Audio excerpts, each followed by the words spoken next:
8,000 monthly na house and lot sa isang estate ni Ayala, posible nga ba? Tara, samahan niyo ako at i-explore itong napakagandang offer ko sa iyo.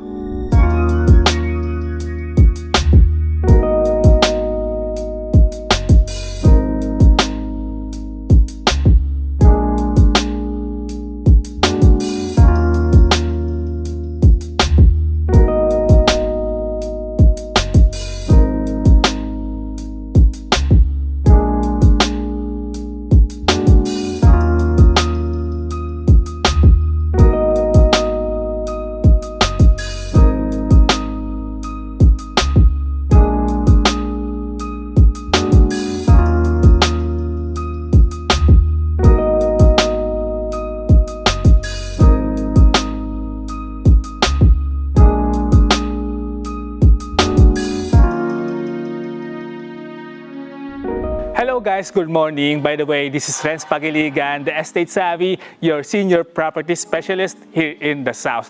Ngayon, nandito tayo sa isa sa mga prime communities ng Ayala Land dito sa Nuvali. And guys, medyo bago ang i-offer natin today, no? Kasi aside from the single detached houses, lot-only properties and condominiums, meron na rin tayong townhouse dito sa Nuvali. And take note, this is perfect whether if end user ka, a starting family or investor ka na gusto mag-generate ng passive income. Yes guys, open ito for rentals, kaya pwede mo talaga siyang gawing income generating asset. This community is called Amaya Series Nuvali, the first and last townhouse community dito sa Nuvali Estate. Later on, ipapaliwanag ko sa inyo kung bakit ito na ang first and last townhouse sa loob ng estate, so make sure to watch until the end. Now, let's talk about the details. Amaya Series Nuvali has a total land area of 12.2 hectares and it was launched last October 2020. It has 3 sectors. The Sector 1 and Sector 2 are ready for occupancy na. And mabilis talagang na-sold out ang units natin dito because very affordable siya for Nuvali address. Plus, nasa center lang siya ng estate, very accessible to schools, commercial areas, and major roads. But don't worry guys, no, if you're looking for an RFO unit, meron pa tayong very limited inventory available. Now, here comes the exciting part. This year, we are launching Sector 3. Turnover will be on the third quarter of 2028, and the available units here are inner unit and inner end unit. For now, let's focus muna sa inner unit. This inner unit has a 65 square meter floor area with a 60 square meter lot area with a 2-story layout with 3 bedrooms and 2 bathrooms. And guys, before tayo pumasok ng model house, ito ay dressed up na, meaning upgraded and styled na po ito to give you an idea kung paano po siya pwedeng pagandahin. As you can see, may mini garden and plant box na tayo sa ating front yard. May designated carport na rin tayo, and ang ganda ng facade, very clean and modern look. So tara guys, pasukin na natin itong inner unit townhouse and let me show you why this might be your next home or next smart investment here in Nuvali. Now, welcome to your new home. Sara ko lang po ito, no? So, ito po yung ating inner unit, yung ating house. Kumbaga po, kung ano po yung makikita ninyo, again, this is our model house. Naka-dressed up po ito. Sasabihin ko na lang po mamaya kung ano po yung mga built-in na or yung turn over po na unit po sa inyo. So, as you can see, pagpasok po natin, sobrang malawak pa po yung ating area po dito. Kasi ang kinagandahan sa mga houses po ni Ayala, lahat po ng design natin is naka-open concept. So ano po ba ito?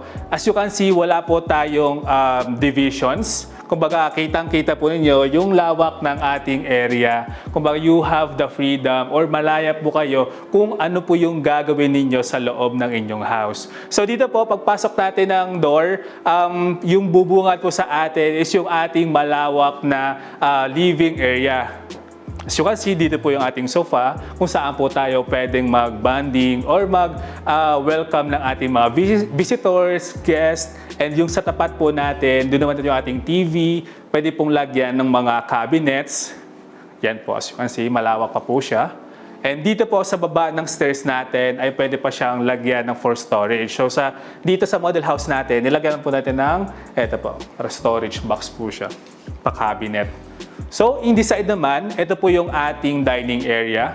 Kumbaga makita niyo po, no, sobrang maaliwalas yung loob ng bahay natin. As in, wala po tayong divisions. So dito sa dining area, pwede, kasyang-kasya po dito up to 6 family members. Yan po, kasya po yung 6 chairs.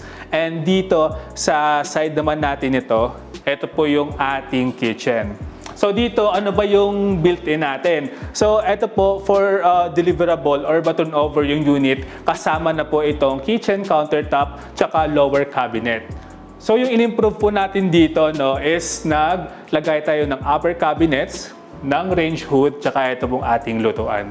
So after ng kitchen and dining area, dito na po tayo sa back door natin, na ito po ay kung saan tayo maglalagay possible ng dirty kitchen, example yung mga ihaw kayo, mausok. And dito naman po yung ating laundry area. Kumbaga may nakaabang na po dito na tubo for the water, tsaka po saksakan. So tara, pasok na po tayo.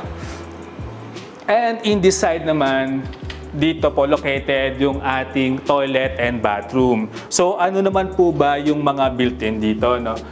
Ito po, yung ating overhead shower. Ayan po, naka-built-in na po ito. Atin din na toilet, tsaka po yung sink natin. So, dadagdagan na lang po natin like this ng ating mirror. Tsaka kung ano pa yung gusto nyo pong i-improve sa inyong toilet and bathroom. So, okay na po tayo dito sa ground floor natin. Tara, para mas ma-appreciate nyo kung gaano kalawak yung ating rooms, akyat na po tayo. So here po, no, habang paakyat tayo ng stairs, sobrang magandang idea is maglagay din po tayo ng frames po dito. Like yung family picture po ninyo. Ayan po, tsaka dito mas maganda din. And also, dahil sa taas po ng ating stairs, ideally, pwede po siyang lagyan din po ng chandelier doon. O pandagdag design lang po sa ating bahay. So pagpakat natin, ito po yung bubungan sa atin, itong dalawang rooms. Dito muna tayo sa first room natin. So this is your first bedroom. Ang ginawa po dito, no, or yung nilagay is naka-single bed lang. Pero kasyang-kasya po yung double. And dito po, naglagay po sila dito ng cabinet. Usually sa mga rooms natin, mas maganda may cabinets talaga, no? So ayan po siya. And dito na po located yung ating paglalagyan ng window type aircon. So malaki na po siya for kids. And now, punta na po tayo sa second bedroom. So etong room po na ito is much bigger po siya compared sa first bedroom natin. And ideally po, no, mas maganda siya kung sa mga teenager na po natin na anak or visitor, pwede rin. So ito po ang kasya po dito up to double or family kasi dito naman po yung space niya. Isa-sacrifice na po natin itong nilagay nila na table po. Also, dito located yung ating 4-window type aircon and dito naman yung ating 4 cabinet. So malawak po siya. Okay, let's go sa ating master's bedroom naman. So now, here's sa ating master's bedroom. Unang-una po, no, mas malawak siya compared to those 2 bedrooms. And ito po, ang usually dito sa master's bedroom is yung mga parents natin. So ito pong ang ano natin, yung ating bed, pwede siyang mas palakahin pa. And dito po located yung ating cabinets. Kumbaga, you have the freedom naman po kung paano nyo po siya i-design kahit wala po itong tables or nasa inyo po yan. Then, dito po sa master's bedroom natin, ang kinagandahan kasi may sarili po siyang toilet and bathroom. So, ito po. Kumbaga, exclusive to master's bedroom lang po itong toilet and bathroom natin. So, again, yung built-in natin dito, built-in fixtures, overhead shower, toilet, and yung sinks natin. And now, for the computations, tara, i-discuss ko naman po ito ngayon. For the computation of this unit, guys, the total contract price for this unit is around 5.8 million. And for the payment terms, since this is a pre-selling unit and pre-selling community, the down payment is payable in 36 months. So we have 2 options. If you want ng 8,000 monthly, option 1 po tayo. This option has a 10% spot down payment which is around 550,000 and the 5% is payable in 36 months. This is the 8,000 monthly and the remaining 85% balance is through cash or bank financing. Guys, share ko lang po, no, I am also a home loan broker. So for financing, even po nasa abroad kayo, I can assist you with the process. So, going back sa ating payment term, guys, if you are interested to purchase but wala pa po tayong malaking pang spot down payment or don't want to pay ng huge spot down payment at all, the option 2 is perfect for you. So this option 2 is a no spot down payment term. The whole 15% down payment is payable in 36 months and amounting to around 24,000 monthly. And again, the 80% remaining balance is payable through cash or bank financing. So, that's it for our inner unit, guys. Pero wait, hindi pa tayo tapos. Meron pa tayong isang unit na mas exciting, and this one is the inner end unit.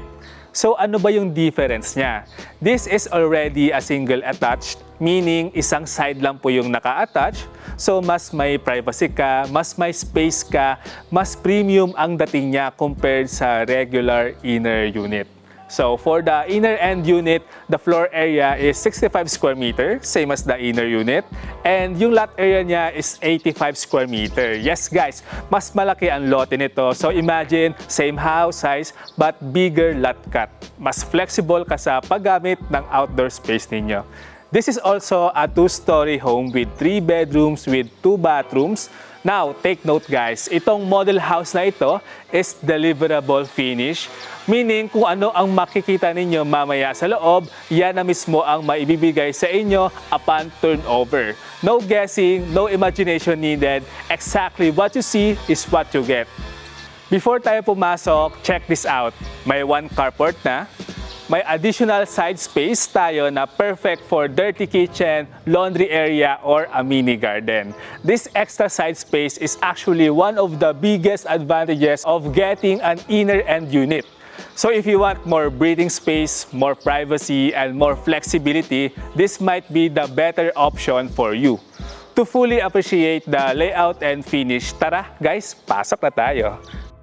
Now, welcome to the inner end unit. Buksan na lang po natin ito guys, no? So itong inner end unit natin, again guys, ito po yung deliverable finish. Kung ano po yung makikita po ninyo, ito po yung matuturn over sa inyo soon sa inyo pong purchase na unit. So ito po, no, medyo may pinagkaiba sila ng inner unit. Sa inner unit natin, nasa dulo po yung ating toilet and bathroom. For this inner end, ito po yung bubungad po sa atin na pagkapasok natin ng door.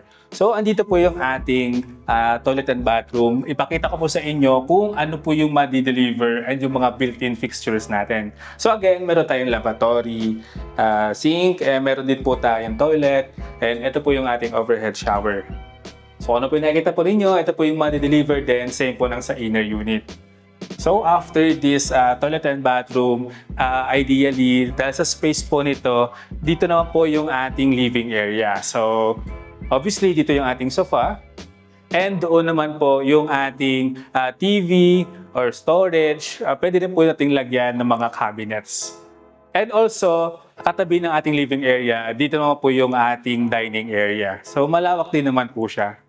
Tsaka sobrang aliwalas po ng ating room, ng ating area kasi sa mga windows natin. And if you want ng natural ventilation and ng natural light, pwede po nating i-open na lang po ito. So in this side, ito po yung isa rin sa difference sila ng inner unit kasi dito po located yung ating kitchen. So ito po yung ating deliverable, kitchen countertop, tsaka lower cabinet. So, dito sa ating inner end unit, meron po tayong service entry. So, tara, labas po tayo para makita po ninyo. So, paglabas ng service entry, may malaking space po tayo dito, no? And sa space po na ito, pwede na po tayo dito maglagay again ng dirty kitchen tsaka ng ating laundry area. And ang kinagadahan po ng may service entry, kasi after po ninyo example, meron kayong mga groceries, pwede pong dito na kayo dumaan papunta sa inyong kitchen. So, di na po tayo dadaan sa ating main door or main entry. And ang advantage din, again, inner end, kasi Isa lang po yung attached. So itong side natin, pwede pa kayo maglagay ng garden or if you want pa ng lagyan pa ng fence po ninyo, posibleng po. So ayan. So that's it for our ground floor. So eto po, aakyat naman po tayo sa rooms natin. So as we go up po, yung stairs naman po natin is saktong-sakto po sa steps natin. So hindi naman siya ganun po kaliit. And yan, dito po, ito po yung pinakamalaking difference ng inner end sa inner unit. Sa inner end, yung master's bedroom po natin is may sariling toilet and bathroom. For the inner end, ito naman po siya, kumbaga open to all siya. So again, same size po yung ating space for toilet and bathroom and same din po ng mga built-in fixtures. And tara, pasok po tayo sa ating first bedroom. Now, ito po yung ating first bedroom. So as you can see po, sobrang malawak pa yung room natin, kasyang-kasya up to family size ng bed. And ang isa pa sa kinagandahan nitong room na to, kasi meron tayong dalawang windows. So ito po, yung first windows natin is kitang-kita yung front po ninyo, tsaka yung side na yan. And the other side is dito na po sa kabila natin. So for the location ng ating window type, ito po siya. Kumbaga hindi po siya visible kasi naka all white din po yung ating color ng wall. So tara, punta naman po tayo sa ating second bedroom. So for the second bedroom, ito naman po siya. Medyo smaller lang po siya kaya this is ideally for kids po talaga. Kasyang-kasya up to double size ng bed. Ayan po. And isa po yung ating windows. Also, for the window type aircon din po yung best dito. And now, let's go naman po sa ating master's bedroom. Ayan. So, for the master's bedroom, as you can see, ito po yung ating pinakamalaking room and ang pinakamalawak. So, yung ating size ng bed, kasya po siya up to queen. And dito pong side, yan po, malaki na po siya for paglagyan ng cabinet or paglagay niyo po ng maliit na table. So, that's it for the master's bedroom. If you want po ng site viewing tsaka ng model unit viewing para mas ma-appreciate niyo po yung mga units na ino-offer po natin, kindly message po lang sa akin ng details sa inyo pong top right ng screen ninyo. For the computation guys, the total contract price for this unit is around 7 million. And for the payment term, we have 10% spot down payment and it is around 680,000. And the 5% payable in 36 months is around 10,000 monthly and the 85% remaining balance is through cash or bank financing. And that's it guys for the units we offer here in this townhouse community. Now, if you're ready to secure your own unit, here's what we need. The reservation fee of 30,000, valid IDs and reservation forms, tutulungan ko po kayo step by step. Ganun lang kasimple to lock in your unit. Now, listen carefully. If you've always wanted a house and lot pero medyo tight ang budget, this townhouse is the smartest entry point for you dito sa Nuvali. Why?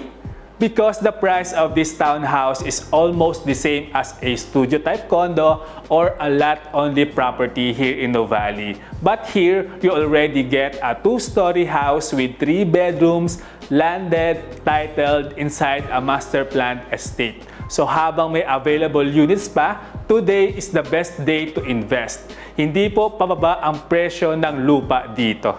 Now, earlier, sinabi ko this will be the last townhouse community in Nuvali. And yes, that is true. This project is inside an estate developed by Ayala Land, the same developer behind Makati and Bonifacio Global City.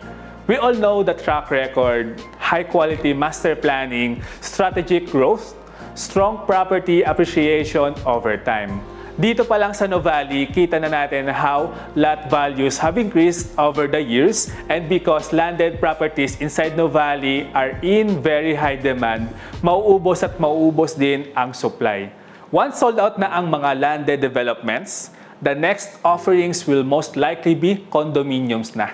Maraming nagsasabi, why invest inside Nuvali when there are properties nearby naman? Near our central business districts, near malls like Ayala Malls Novali, Landers, SNR, and near sa ongoing SM Novali. Ito lang yung tanong ko, Ayala ba ang developer? May same level ba ng master plan? May same ba ng ecosystem ba ng growth and appreciation? So before you purchase anywhere in the Rising South, I strongly suggest visit and check muna natin ang Novali Estate, compare the environment, compare the planning, compare the long-term value. Because at the end of the day, you're not just buying a house, you're investing in the developer. You're investing in the location. And you're investing in the future value of your property. So if you're serious about owning your first landed property in Novali, message me how and let's secure your unit before maubos ang available inventory. So that's it for me. For more details, site viewing, or Zoom presentation, please message me on my Viber or WhatsApp at 0917-140-5564. Please don't forget to like, subscribe, and hit the notification bell for more updates dito sa Novali tsaka sa mga bago nating i-offer dito. Again, this is Renz Pagaligan, the Estate Savvy, your senior property specialist in the South.